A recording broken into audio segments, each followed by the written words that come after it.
morning, everyone. We would welcome you today to join us at the Global Virtual Conference on Reimagining and Transforming the Future of Law Schools and Legal Education, the confluence of ideas during and beyond COVID-19. These are going to be 3 days of intellectual deliberation on the future of legal education, and we're very grateful to have you all here with us. I would now like to call upon our founding Vice-Chancellor and the founding Dean of Jindal Global Law School, Professor Dr. Shri Raj Kumar, to give us the welcome address. Good morning to everyone in India, Africa, South Asia. Good afternoon to our friends in Southeast Asia. Good evening to our speakers and participants in Australia and, of course, most parts of North America and Canada. I have great pleasure in welcoming all of you today to the first ever global virtual conference organized by Jindal Global Law School of OP Jindal Global University on the theme, Reimagining and Transforming the Future of Law Schools and Legal Education, Confluence of Ideas during and beyond COVID-19. At the outset, I would like to express my profound gratitude and deep appreciation to Shri Ravi Shankar Prasad, Honorable Minister for Communication, Electronics and Information Technology and Law and Justice, for accepting our invitation to be the chief guest. Due to the fact that the Union Cabinet meeting has been scheduled right now and is in direct conflict with the session, he has very kindly sent a comprehensive inaugural address, which we will be shortly relaying. I would particularly like to extend a warm welcome to Mr. Cyril Shroff, Managing Partner of India's leading law firms, Mangaldas, for joining us for the inauguration of this event and to deliver a keynote address. This truly makes the commencement of this conference, which makes it very special and gives us a glimpse of what is ahead of us for the next 3 days. In the context of the ongoing COVID-19 pandemic, it is very important for leaders of legal education and legal profession from around the world to come together to redefine the future of legal education, which will impact the future of students, academics, institutions, law firms, lawyers, judges, as well as the wider legal and judicial community. Jindal Global Law School wanted to live up to its commitment to generate important dialogues with a global perspective. This conference is an outcome of this vision. I am deeply humbled that nearly 170 plus thought leaders, including over 100 law school deans, vice chancellors, and other senior leadership from law schools around the world, including India, along with judges, including 6 former and current Supreme Court judges, law firm partners and founding leaders, lawyers, law professors, and members of the legal fraternity will join us across 31 thematic sessions and 9 plenary addresses and lectures across these 3 days to create a global reimagination for law schools with representation from 6 continents and over 35 plus countries in the world. This is a genuinely global conference. This conference will also celebrate India's Constitution Day tomorrow and will witness the Constitution Day lecture by Honorable Dr. Justice D.Y. Chandrachud, Judge Supreme Court of India, on the special occasion, which will be presided over by Professor Dr. Upendra Bakshi, a research professor of law at Jindal Global Law School. This conference will also host the Constitution Day Forum and will pay special tribute to the women leaders in the world of law. 2 special women-only panels have been planned during this conference to hear the journeys of women leaders from the world of law across judiciary, law firms, and legal academia. This includes a keynote address by Honorable Ms. Justice Geeta Mittal, Chief Justice of the High Court of Jammu and Kashmir, special address by Ms. Pallavi Shroff, Managing Partner, Amarchand Mangaldas, a presidential address by Geeta Ramastation, Advocate, Madras High Court. I am pleased to share that this conference will see a union of nearly 60 women leaders from across legal education, law firms, and the judiciary speaking in multiple panel discussions. This conference will be concluded in the esteemed presence of distinguished members of the Indian judiciary and the legal profession. The valedictory address will be delivered by Dr. Abhishek Manu Singhvi, Senior Advocate, Supreme Court of India, and a Member of Parliament, and the presidential address will be delivered by Honorable Mr. Justice U.U. Lalit, Judge, Supreme Court of India.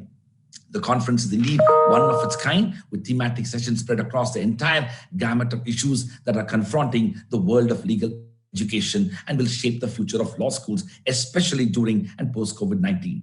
The sheer diversity of our distinguished speakers from around the world, combined with the breadth and depth of the intellectually engaging thematic sessions represented by the most outstanding thinkers in legal academia, legal profession, corporate legal practice, and judiciary from around the world and India will hopefully make this conference a truly engaging initiative for all of us, leading to a global perspective for the future of legal education.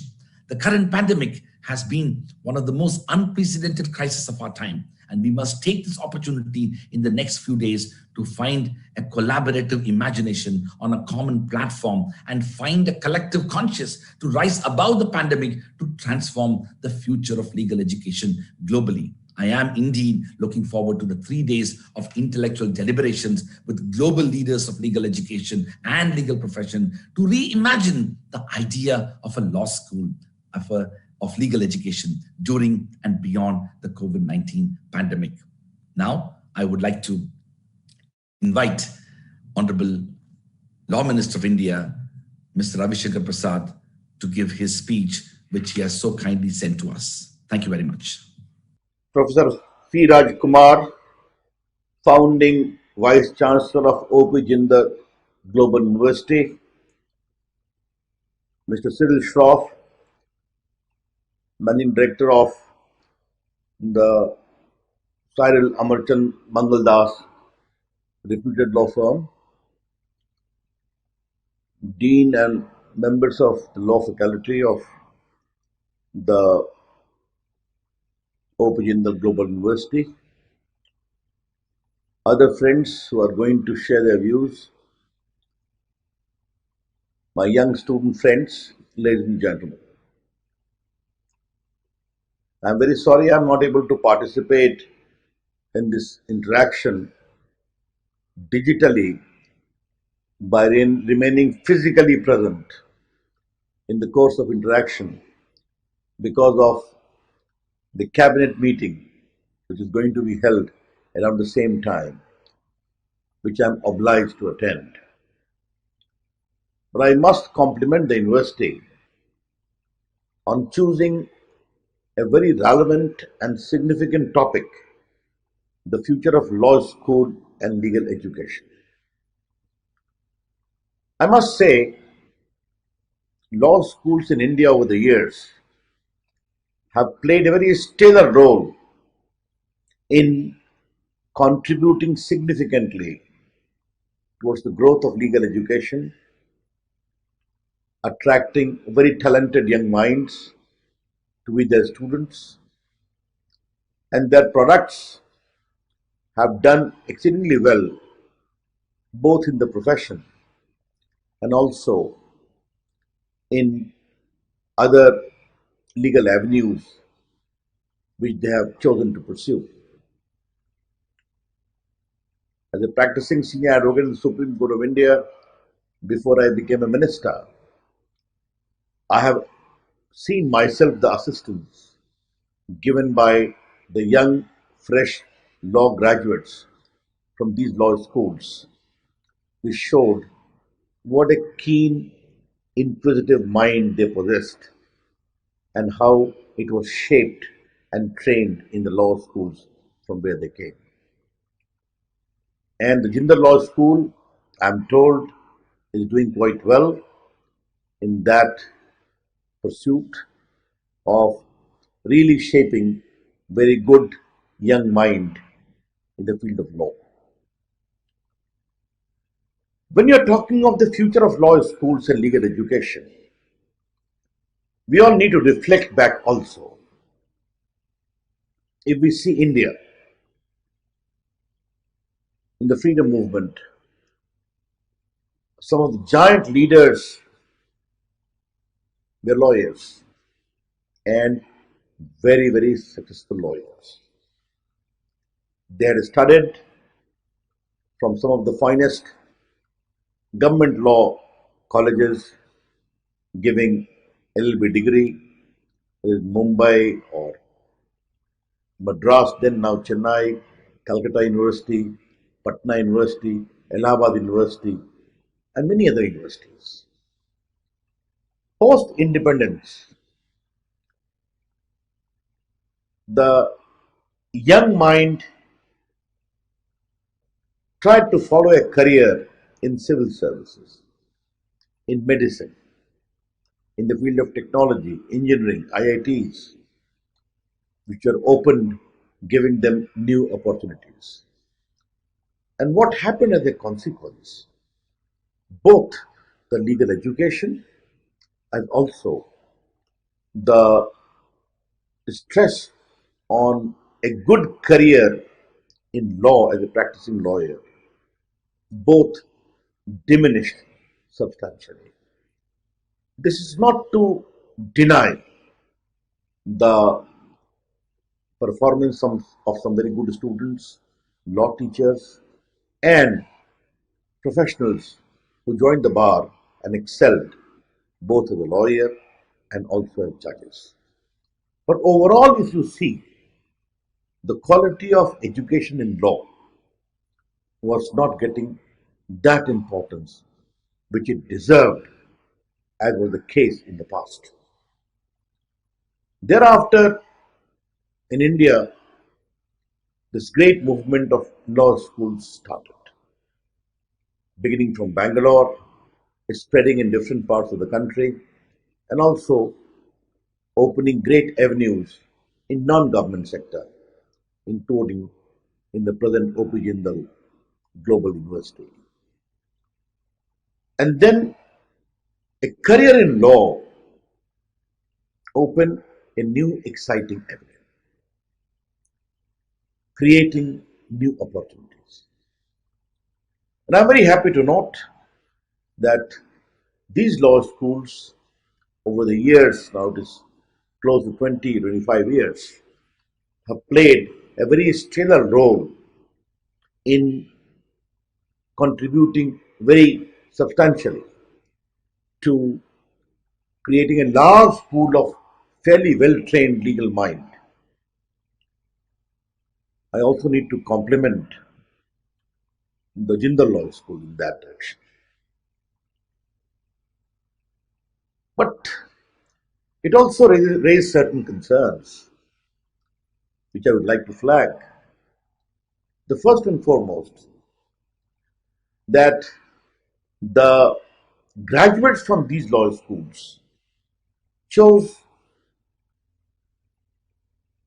primarily to focus upon a career in the lucrative law firms or as law officers. I have no problem with that.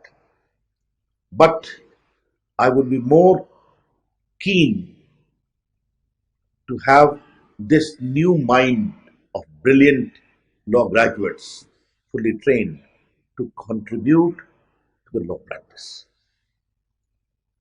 Because if India is a democracy governed by rule of law, then adjudication of disputes is integral to a functioning democracy, to a constitutional system in which courts are to play a very crucial role. And if courts are to play a very crucial role in the evolution of sound, in the development of sound adjudication process, assistance of well-trained lawyers is equally important. Yes, law practice demands patience. Law practice requires hard work. But those periods of struggle also play a very crucial role when once you have established yourself and made a mark, then extraordinary opportunity opens. I think the first suggestion for me to come into this August gathering would be that please train the minds in the way you like to train them. But practical trainings to enable them to become successful lawyers is equally important. Whether it is the practice of law, the procedure of law, the law of evidence, or other requirements to become a successful lawyer, should also remain a focus so as to inculcate in them a keen desire to start the law practice. I would comment that how to become a successful lawyer should also be included as an important component of your education in law schools. This, I think, is very important When I talk of education, I do not only mean only legal education, but the requisite equipments needed to become a good lawyer, which would in turn also require an understanding of the period of struggle, the hard work needed to excel and shine. That is one thing I would like to comment. Well, on the larger issue, India is transforming and the world is facing a lot of challenges. This challenge of COVID is enormous. That's the reason we are talking digitally and not meeting physically. This global pandemic, while creating havoc with the health and lives and safety of ordinary people all around the world, has also given us a lot of opportunity, created further challenges requiring legal solution. You may have seen that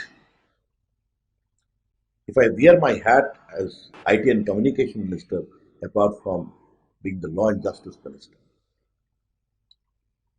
India is one of the few countries where the work did not stop at all. We liberalized the entire work from home movement, and 85% of the work continued. In the lighter way, in this pandemic, no rail was there, no air service was there, and no movement on highway was there. Yet, it was the digital ecosystem which kept the world together, be it internet, be it other IT enabling platforms, the mobile phone, and the other requisite platforms needed to make connectivity simpler and effective. How people's quest for digital platform is so important. I just wanted to give an example. Yesterday I was reviewing Umang app.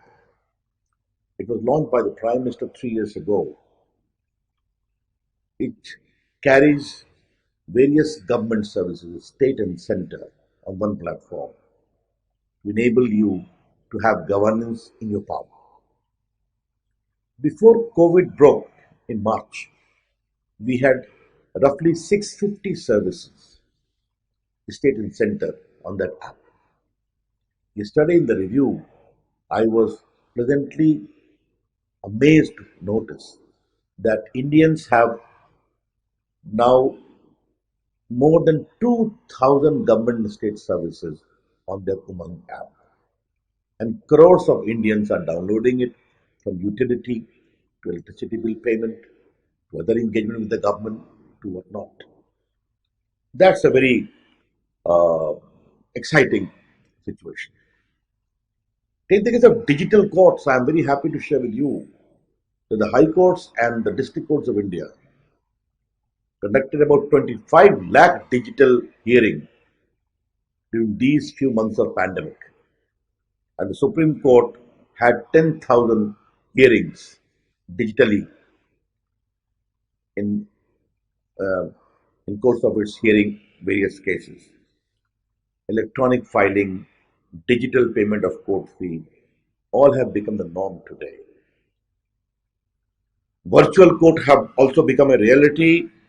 Today it has been rolled out in more than 7 cities, and 25 lakh cases have been disposed of, mostly in traffic violation cases, and rupees 115 crores have been recovered as the fine. While I am happy to note this great transformation happening in India's ecosystem, the future of legal education must focus on technology and legal education. Technology is going to play a very, very crucial role. It creates opportunity, it poses challenges, including of regulation, including of its limits. I think the law schools have more and more adoption of technological related legal education to prepare students for their good, professionally successful career, whether they do practice or they join law firms or other avenues. The point I'm trying to highlight is understanding of technology related laws is a very, very important aspect which law schools must keep in mind. Uh, just to give an example, how we are employing technology to serve common people. You must have heard India is home to almost 1.26 billion Aadhaar, 126 crore, 1.21 billion mobile phone, 121 crore, and we opened 370 million bank account, 37 crores. And we started sending all their welfare entitlement to the poor people, from gas connection to ration subsidy to a whole range of other entitlements. In the last 5 years, we have sent close to 12 lakh crore directly to the bank account of the poor, which we call DBT, approximating 123 billion US dollars. And we have saved close to $23 billion, which will be pocketed by middlemen and fictitious claimants. This gives satisfaction. Even during COVID, thousands and thousands of crores were transferred to the account of the poor under various heads to make life easy by the central government and by the state governments. AI has become the norm, artificial intelligence. And yes, we need to harness it for healthcare, for education, for agriculture. But what should be the limit of AI? It is artificial brain, that's we say artificial intelligence. But should the human mind or basic human ethics should have a role or should not have a role? What should be the legal architecture of the application of AI? That is a question not very free from difficulty. When I wear my hat as an IT minister, I am very excited of the expanding role of artificial intelligence, innovation, centers of excellence, young mind doing their best, coming with products, creating new avenues for employment and also empowerment. We are happy about it. But when I wear my hat as a law minister, I do have concerns. If a driverless car being driven by artificial intelligence process causes accident, who is accountable? The AI driven car or the real owner who is sitting at home? And again, to repeat, any digital legal system must not be completely oblivious to the larger basic time tested attributes of human behavior based on ethical values, based on consciousness and the human mind, which are concern for the others. These are important issues which you all keep in mind. Gig economy is the real contributing factor in propelling India and other parts of the world as well. It is creating new opportunities. Work from home has become the norm. We have liberalized the entire ecosystem whereby not only work from home but work from anywhere has become the norm permanently. We have changed the labor laws also. But how does these new developments impact upon conventional contractual obligations? And how will they keep on posing challenges? These are indeed issues which you all need to reflect. Data economy. I don't want to repeat that to share that data is the new oil. No. But yes, data is going to drive the economy. You may have seen that in India, we produce billions and billions of data. Our population, ordinary Indians quest for digital platforms, digital instruments. So these are generating data. Our data protection law is a work in progress. We are going to make a very robust data protection law where there is a fine blend between the privacy of an individual as regards control over his data is concerned. Nothing can be transferred without his consent, which is voluntary. And thereafter, with his consent, data processing, etc., can be used. But see the challenges. Apart from the challenge of privacy, data economy will pose other challenges too. And what are those challenges? Those challenges, data of country A going to country B, where country C is processing it. I have no problem with that. But the processor who is using the data of country A to be processed in country B, then who gets the share in the profit? How it will be decided?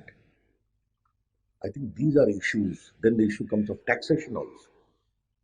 I see country unknown to the country of origin as far as data is concerned are parking their entire profit in another country, which is creating a load over the entire taxation governance. I think these are issues which you need to consider: data economy and taxation, cyber crimes and concept of jurisdictions, the cyber bullying, rogue elements, hacking data from country C to country M. Then there comes the question of jurisdictions.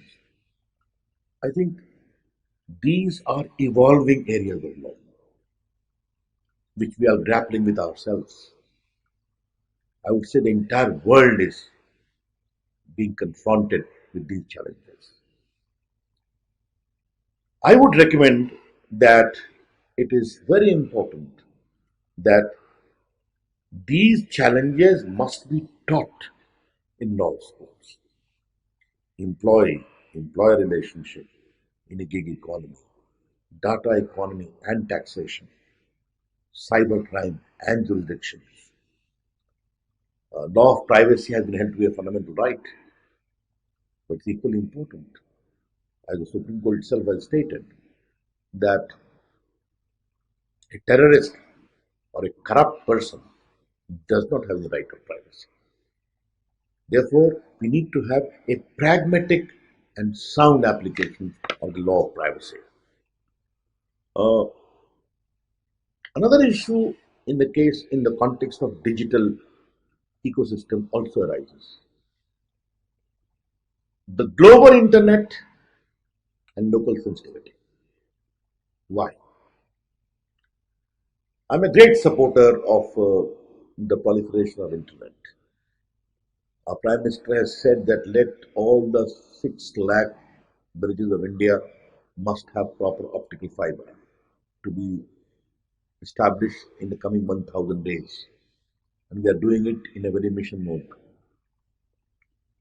But if internet is a global platform, it must have connect with the local ideas, local culture, local sensitivities. How does law play out in these conflicting areas?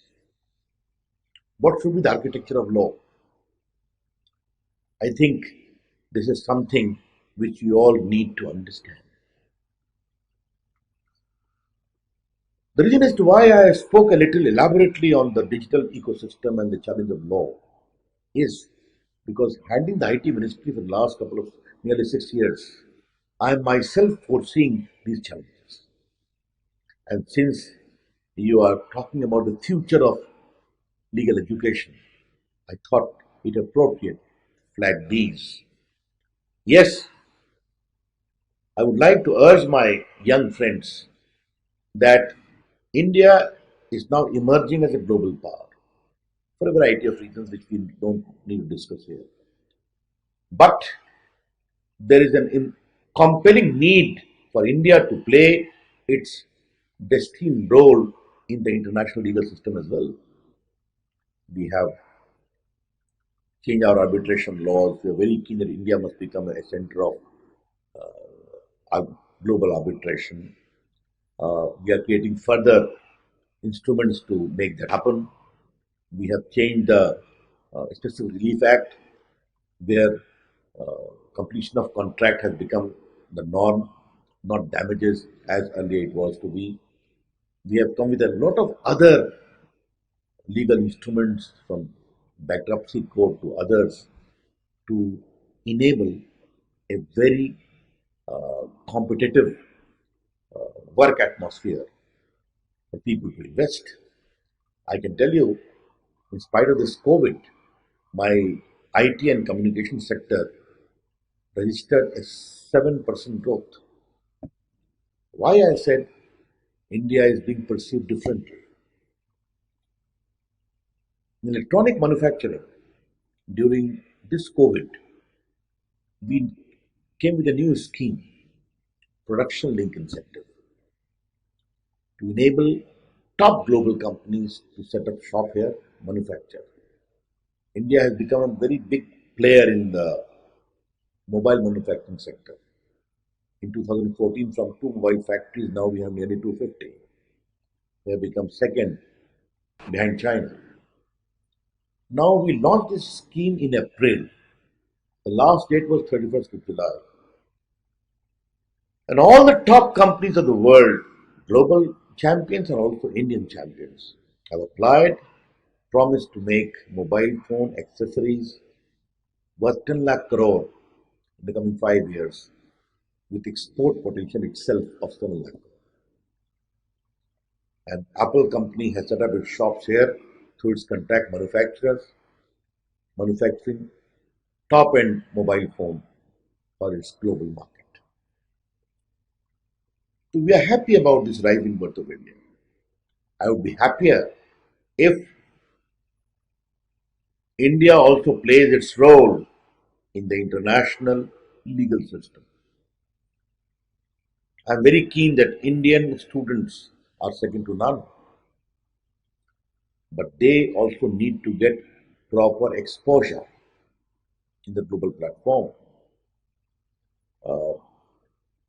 I would be not very comfortable if India becomes some kind of a territory for foreign players to come and explore and there is no reciprocity.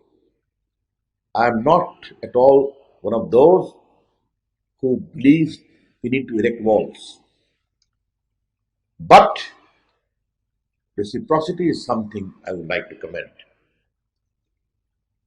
Therefore, friends, it is very important that your students must also be taught think global, but remain connected with the local. This linkage between the global and the local should always be kept in mind, because you can become a successful law graduate only when you are not unnecessarily bookish. Book is important, why not? You need to understand that. But the local issues, the local ideas, the local expectations, the people's aspirations, all these are equally important because these ideas have also shaped the evolution of our constitutional ethos. You need to go to the Constituent Assembly debates. So the finest minds who have really given us an extraordinary document which we say our Constitution, which has laid down such a robust roadmap for our growth in the last 72 years, in spite of many hiccups and at times uncertainty. But we have grown as a democracy.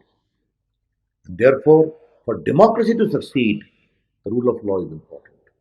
And for rule of law to become a reality, good, trained mind who can really enforce rule of law is very, very significant. I see that larger narrative needed in the coming years of challenge and opportunity. And I'm quite sure this interaction which is taking place today would find some answers, solutions, and also a roadmap to address these challenges in a very, very effective way. Thank you. Namaskar. My greetings once again.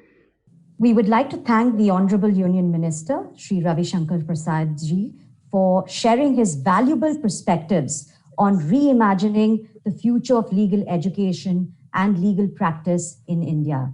May I now request Professor Sreejith, the Executive Dean of Jindal Global Law School, to introduce the theme of this conference. Over to you, Sreejith. Thank you, Professor Mercy. Honorable Union Minister Shri Ravi Shankar Prasad, Mr. Cyril Shroff, Vice-Chancellor and Dean Professor C. Raj Kumar, Senior Additional Registrar Professor Upasana Mahanta, Additional Registrar Professor Mercy Deborah. Ladies and gentlemen, a very warm good morning, good evening, good afternoon, depending on wherever you are, and welcome to all. The COVID-19 pandemic has struck the world badly, rendering the human order kaput at all levels. However, the world witnessed a global response to the pandemic, organized at various levels by various systems.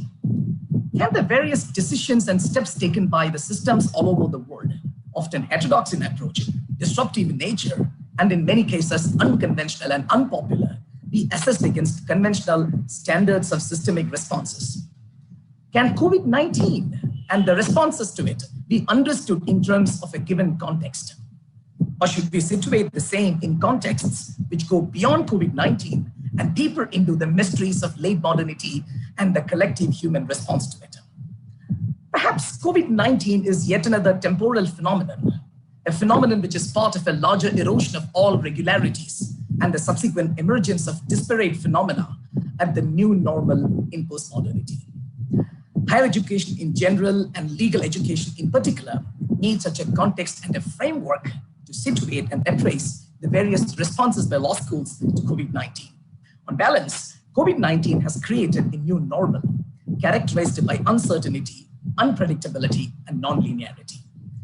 It's against this backdrop that this conference aims to become an agora for the confluence of ideas employed by law schools during the pandemic and the ideas for advancing legal education against the continuing challenges of the pandemic.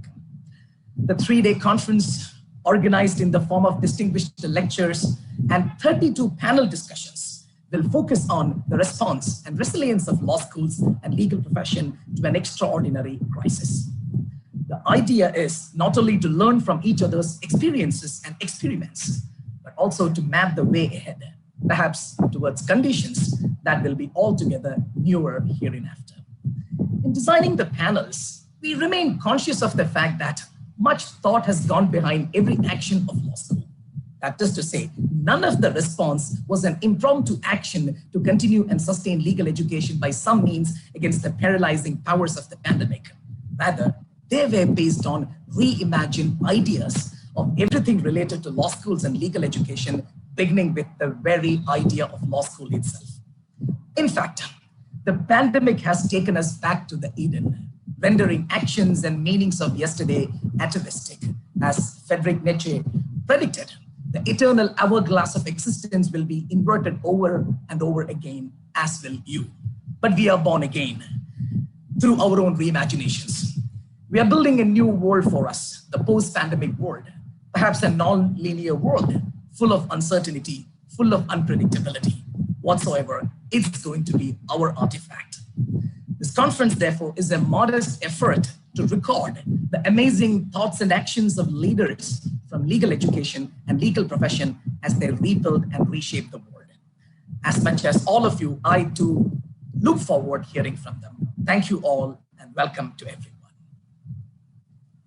Thank you, Professor Sreejith, for those introductory remarks. May I now call upon Professor C. Raj Kumar, the founding Vice-Chancellor of OP Jindal Global University, to introduce our keynote speaker for today, Mr. Cyril Shroff. Thank you very much. Of course, we have come to the much awaited moment when we have Mr. Cyril Shroff, the managing partner of Cyril Amarchand Mangaldas. I have elsewhere called him as the Bhishma Pitama of the Indian law firm world. Mr. Shroff has nearly 4 decades of experience in a range of areas, including corporate and securities law, dispute resolution, banking, infrastructure, private clients, financial regulatory matters, and many other areas. He's recognized as a legendary figure in the Indian legal community and regarded as the M&A king of India. Mr. Shroff was a member of the SEBI committee, SEBI-constituted Uday Kota Committee on Corporate Governance and SEBI Committee on Insider Trading. He is a member of the first Apex Advisory Committee of the IMC International ADR Center, task force member of the Society of Insolvency Practitioners of India. He's a member of the Governing Council of Kriya University, member of the Apex Advisory Board of Adani Institute of Infrastructure Management, a member of the Advisory Board of the Center for Legal Profession Study established by the Harvard Law School and Advisory Board of the National Securities Market. Chambers Asia Pacific 2019 has recognized him as a star individual for corporate M&A, while Asian Legal Business has awarded him with Managing Partner of the Year 2019. He's also been recognized as a thought leader for M&A and governance by Who's Who Legal at its annual awards in 2019.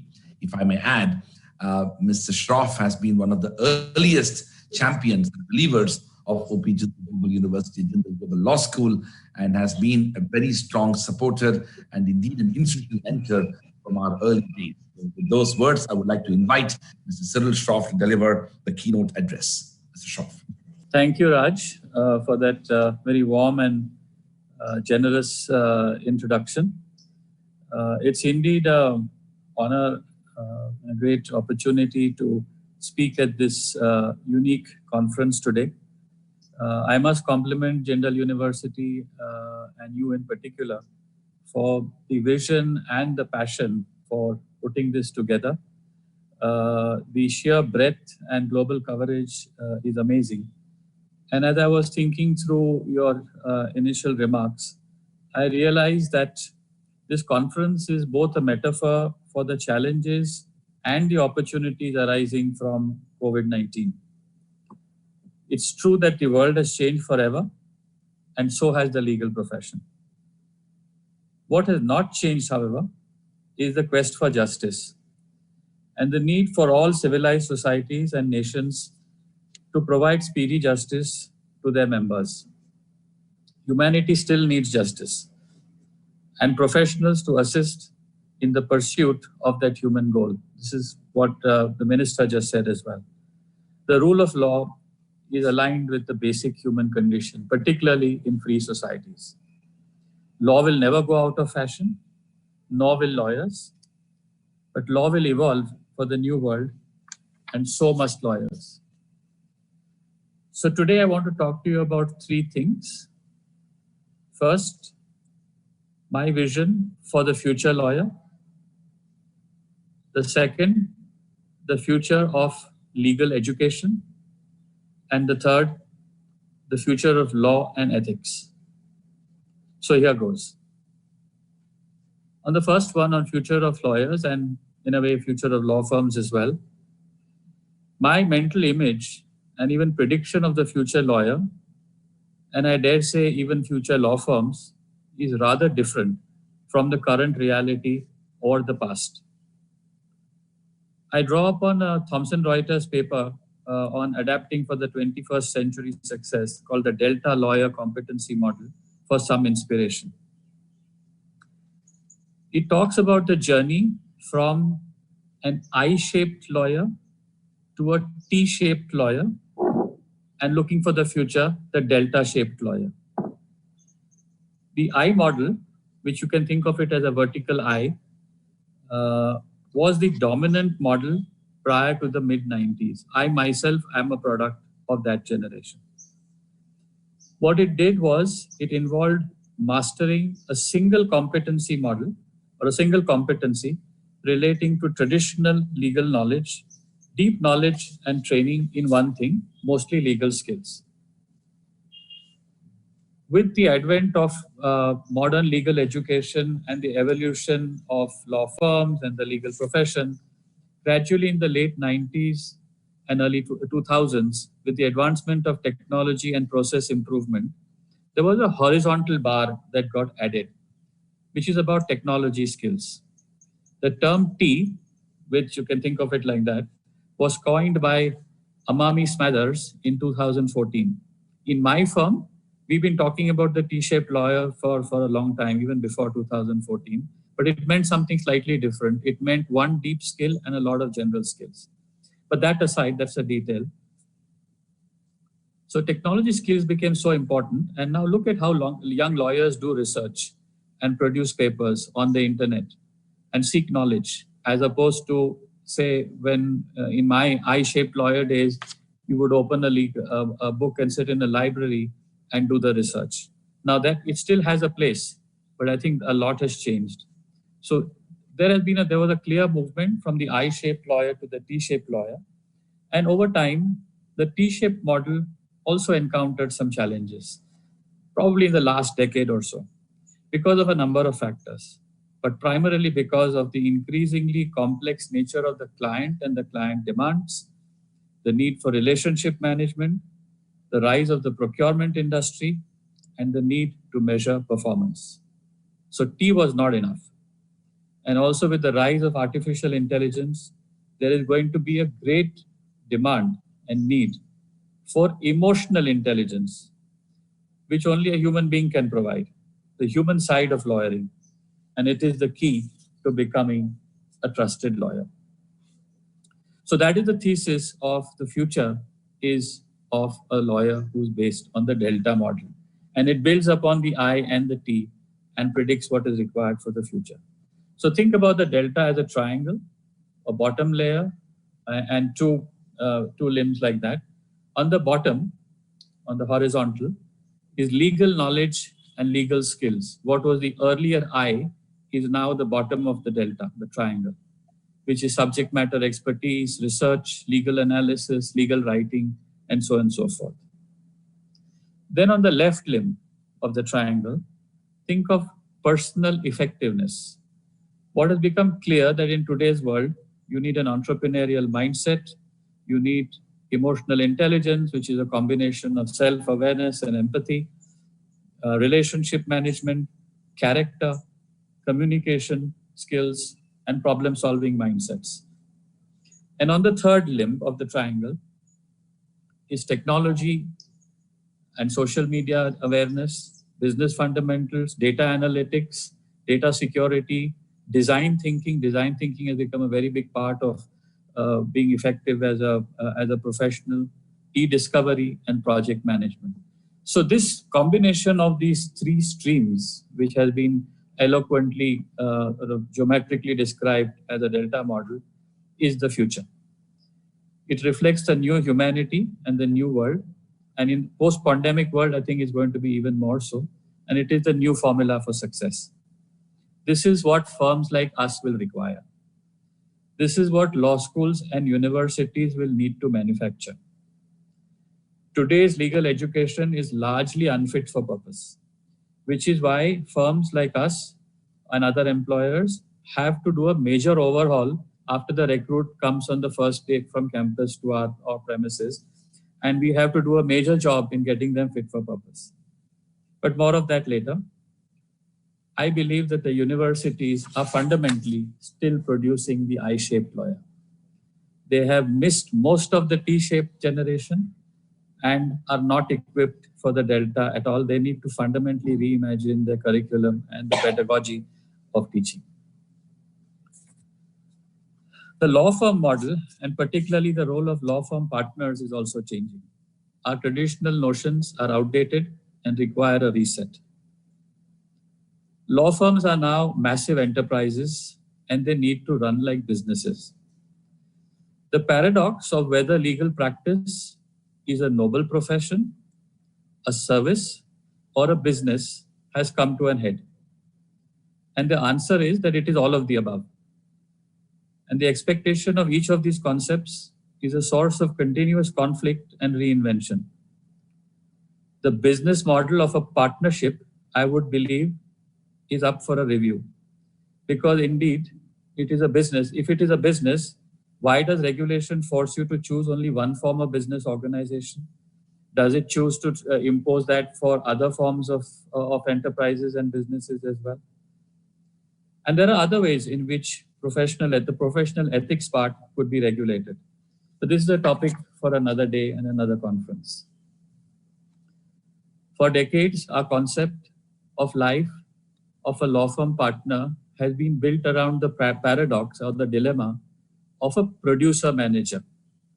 At Harvard, at the various executive education courses, the famous case study of Bob Anderson at Cambridge Consulting is taught to everyone. I myself have been to that class, and so have many of you who are listening to this. So the travails of Bob Anderson in that model have been taught to us for the last 20, 30 years, and our business and our model and the thoughts in our head are revolving around the Bob Anderson model. That way of thinking underestimates the reality of a modern law firm or a modern law firm partner who now needs to be an advisor, an owner, and a leader, rather than merely a producer manager. Joel Barolsky, in a recent paper of November 2020, and I 100% agree with him, boldly states that Harvard is wrong. What we have been taught for the last 20, 30 years is wrong, or is at least outdated. The law firm model and the role of a partner needs to be fully reimagined. The biggest flaw in the Bob Anderson thesis is a lack of an owner mindset. And with a few exceptions, they rarely act as owners, but merely as portable mercenaries with portable books. Leadership skills are missing and needs to be part of the future lawyer. So that's my first thought on the future lawyer and the future of law firms. Now let me come to the second topic on legal education. As I said, with apologies to everyone on this webinar, it is unfit for purpose. It is only producing I-shaped lawyers. The pandemic, the virtual education paradigm, and the possibilities for education in a post-pandemic world is enormous, and we are at an inflection point. Campuses pivoted overnight to become virtual universities, including Jindal, and every other campus in this country and over the world overnight became a digital campus. After the dust settles, it's not as if everybody is going to come back to the old norm. I don't think the old model is the default setting. I think a hybrid model is the most likely reality. And both faculty and students will come from a borderless community. For example, see today's conference, which is truly global, where the faculty and students are drawn from all over the world. I think the fact is that knowledge is shared in a common melting pot. So at the time of humanity's greatest challenge, namely this pandemic, is also the greatest opportunity for legal education and education generally to reinvent itself. but it requires boldness and imagination and a willingness to take risks. So I have just a few pointers for you.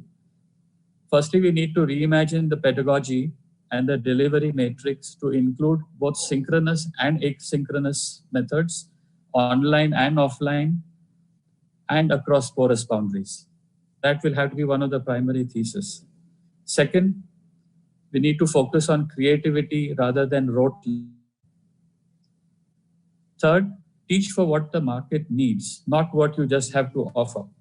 The Delta model could be a good starting point for you to think about of what additional items need to be added to the curriculum. Build in a strong focus on emotional intelligence and ethics. One of the critical things about the professions in general and the legal profession in particular is that we are part of the professions and we are not part of the markets. And therefore, what that necessarily means is that we have a different code of conduct. Our professional duties rank higher than the duties just to make, or the obligation just to make profits. We stand on a higher footing, both ethically as well as in terms of our own imagination. So that has to be taught. I think the current definition of ethics is merely the Bar Council rules and what they mean. I think the concept of everyday ethics and the concept of how really should a thoughtful lawyer or a thoughtful professional or a thoughtful citizen should behave in an ethical manner is a subject that is, I think, quite weak in the curriculum of most universities, and that needs to be added in droves. Build partnerships beyond recruiting with law firms and the profession. I think the fault lies on both sides. The fault lies on organizations such as us and law firms, where we have primarily treated universities as a source of recruitment and occasionally for some other interactions. And universities have also not risen to the occasion. I think there is a great opportunity now for building a partnership between the profession and the centers of education and universities to bridge this great divide. It is now actually more feasible to do so in this virtual world because it overcomes the problems of time and distance. And the third and my concluding topic is about law, justice, and ethics. So India is blessed with deep philosophical and spiritual knowledge. Our concepts of justice are deeply embedded in our mythology and in our character. Nobel laureate Amartya Sen, in his book, The Idea of Justice, talks about two distinct but interrelated concepts of justice, niti and nyaya. And in a world with so much inequality and injustice, these concepts are more important than ever. In a future which postulates India's rise as a major global superpower and possibly the second or third largest economy in the world, India has a lot to offer.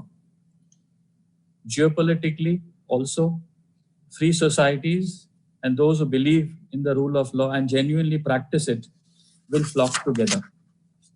So what an amazing opportunity it is for our legal system, our legal profession, and our legal education system to produce the finest lawyers for a just world. This is actually the purpose statement of our own firm as well. And this, I think, is the inflection point where we can make a lot of this come alive. The rise of technology, and particularly artificial intelligence, is going to pose unprecedented ethical challenges. Some of this were referred to by the minister as well. And it is the duty of lawyers and ethicists to ensure that we rise to the occasion and equip ourselves for the demands of the future generations. I ask myself the question as a profession, if we as a legal profession do not do this, then who will? Thank you.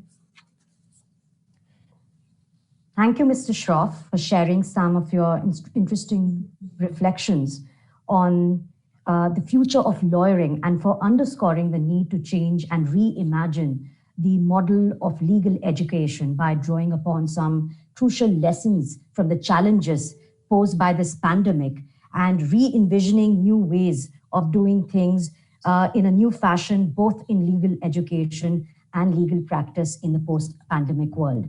I now call upon Professor Upasana Mahanta, Senior Additional Registrar of OP Jindal Global University, to deliver the vote of thanks.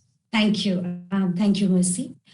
It is my privilege and an honor to be entrusted with this opportunity to propose the vote of thanks on this very special and significant occasion where we are debating, deliberating, and reimagining the future of law and legal education during and beyond COVID-19. On behalf of OP Jindal Global University, I would at the very outset like to extend a heartfelt gratitude to our distinguished chief guest, Honorable Minister for Communication, Electronics and Information Technology, and Law and Justice, Government of India, Shri Ravi Shankar Prasad. Thank you very much, sir, for accepting our invitation, for delivering the inaugural address, and sharing your valuable insights and inspiring vision with us, highlighting both the challenges and possibilities of embracing technology and technology upgradation and innovation in reimagining digital legal education. Thank you. Our sincere gratitude to Mr. Cyril Shroff, Managing Partner, Cyril Amarchand Mangaldas, for delivering the keynote address. So thank you very much for your truly stimulating and thought-provoking address. So you have been a pioneer in laying the foundation for innovation and technology-led transformation in India's legal sector. And we are truly, truly fortunate to have you with us in recasting the future of law and legal education. Thank you very, very much. I would also like to take this opportunity to thank Professor Dr. C. Raj Kumar, founding Vice-Chancellor, OP Jindal Global University, and founding Dean, Jindal Global Law School, for his leadership, his vision, and his unwavering commitment towards shaping not only the present, but also the reimagining the future of legal education. You lead from the front and you inspire us all to strive for a better, bigger future. So thank you so very much.